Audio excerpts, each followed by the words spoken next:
My art sheds light on dark topics, and I think to be able to do that in a successful way without scaring people too much is to try and make a beautiful object to tell a really dark story. This exhibition is 86 Reasons for Asylum Admission. And when I was researching for this show, I came across this list with the same title.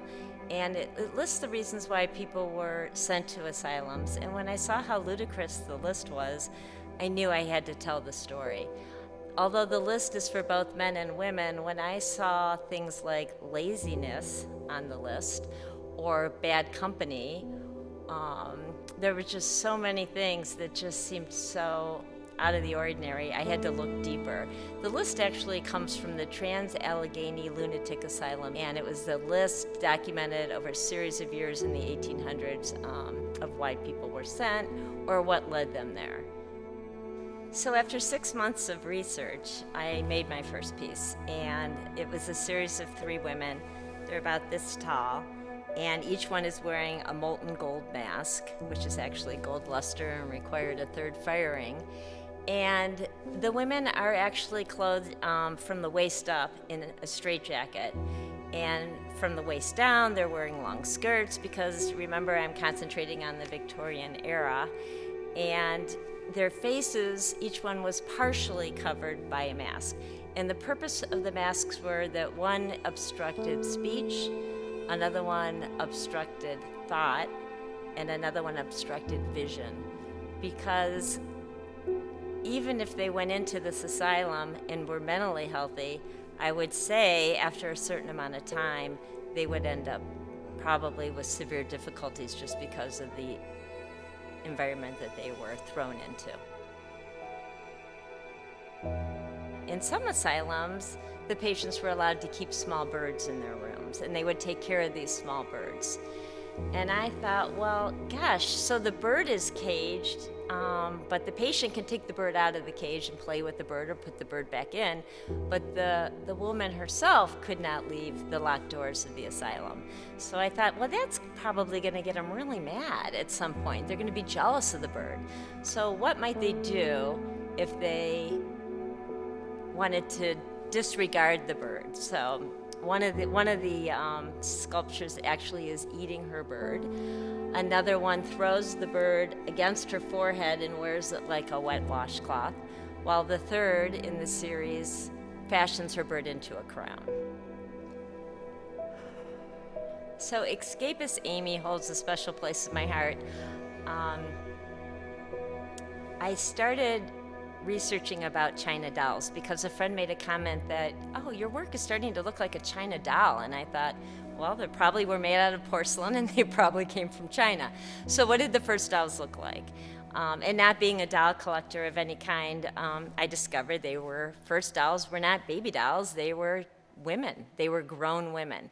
And they came in these boxes imported from Europe or China or wherever, and they came with these accoutrements. So whether they came with changes of clothing or a tea time set or whatever, brushes and combs, maybe makeup, it really didn't matter, but they came with these playthings.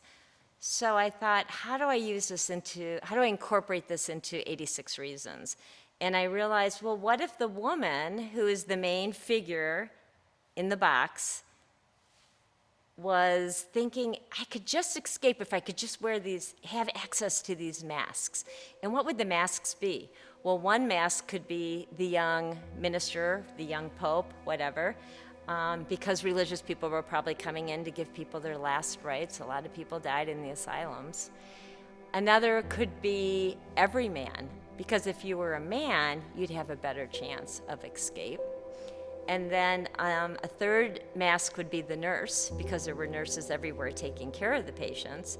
And finally, the last mask was to fill illusions of grandeur, and that would be Queen Victoria. And the masks have twine on the sides of them, and that's because they were meant to be worn. And Escapist Amy also comes with some porcelain keys, but unfortunately they don't match the locks on the asylum door.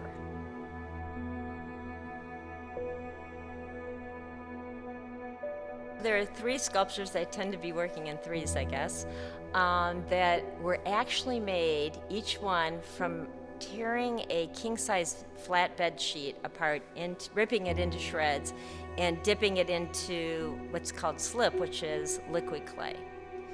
So I did some research on the bed, and the bed is a metaphor, and what the asylum bed was like, what our beds in our personal bedrooms at home represent. And I thought, golly, the asylum bed differs greatly from my personal bed. And there were a lot of people that were chained to their beds. They had permanent restraints in their beds. And there's documentation that shows that people were actually kept in their beds months at a time.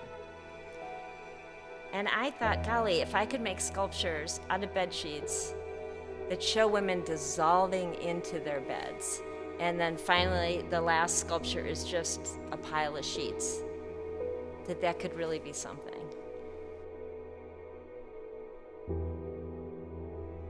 And I started looking at collections that museums and asylums actually have of actual objects that were used in the asylums. And I came across a wall cabinet that was hinged in the middle, and it was just had these pathetic toothbrushes hanging from them. And the last name of the patient was on the toothbrush. And I thought, my God, I wonder how often their toothbrushes got changed. I think the American Dental Association wants you to change your toothbrush something like every 3 months. And I believe that maybe some of these patients had the same toothbrush during their entire stay. So I thought, I need to make 86 toothbrushes. So that's what I did. And I wanted the toothbrushes, the handles to look the same, but I wanted the brush section to be unique because everybody brushes their teeth in a different pattern. And although all these women were in the same institution, each of their toothbrushes was unique.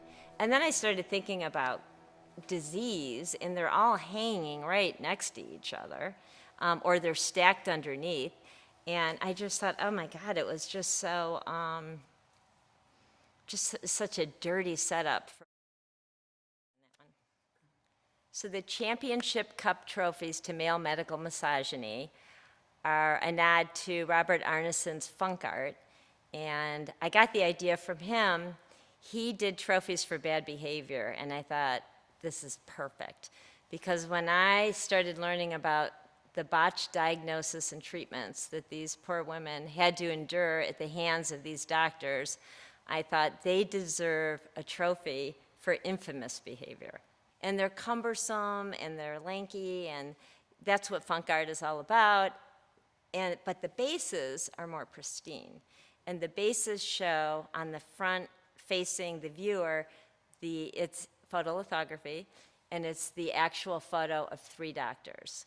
One doctor who removed over 10,000 teeth from unwilling patients because he believed in the septus theory, that if the tooth was decayed, it would go directly to the mind.